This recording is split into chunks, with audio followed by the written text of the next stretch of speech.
चला तर मुलांनो, आपण आज इयत्ता तिसरीमधला टॉपिक बेरीज हातच्याची हा पाहूया.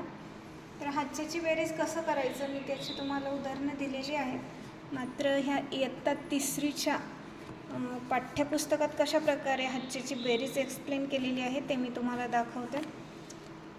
तर काय दिले आहे, सलमाजवळ दशकाच्या 7 माळा आणि 7 सुट्टे मणी आहे असे 77 मणी आहेत. सोनूजवळ दशकाच्या 8 माळा आणि 5 सुट्टे मणी असे 85 मणी आहेत. आता हे कशासाठी दिले आहे तर तुम्हाला बेरीज करता यावी. मग 77 आणि 85 यांची बेरीज किती होईल हे काढावं लागेल. त्यासाठी तुम्हाला ही अशी उदाहरणं दिलेली आहे. ते फक्त समजून घेण्यासाठी आहे. आणि खाली काय दिलेलं आहे तर 12 दशक म्हणजे 1 शतक 2 दशक. तर 15 दशक म्हणजे किती शतक किती दशक. तर 15 दशक म्हणजेच 1 शतक आणि 5 दशक. 17 दशक म्हणजेच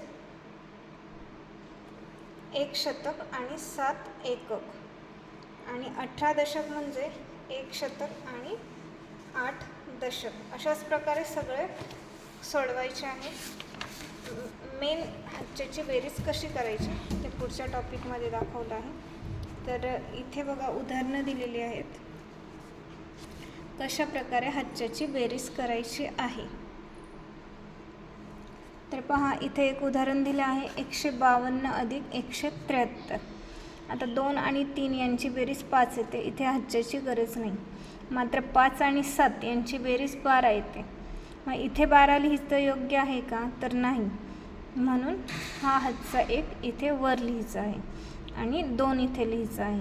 मग 1 आणि 1 यांची बेरीज 2 आणि हातचा 1 अशा प्रकारे 3.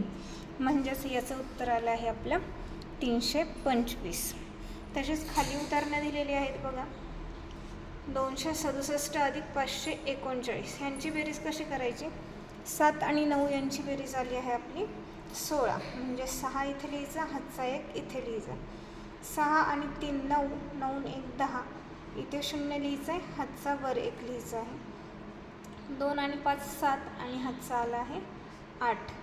अशा प्रकारे 806 हे उत्तर इथे दाखवलं आहे. अशा प्रकारे मांडणी करून उत्तरे लिहायची आहे.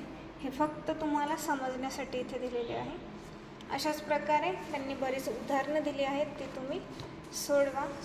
जेवढी जास्त उदाहरण सोडवसाल तेवढी जास्त प्रॅक्टिस होईल.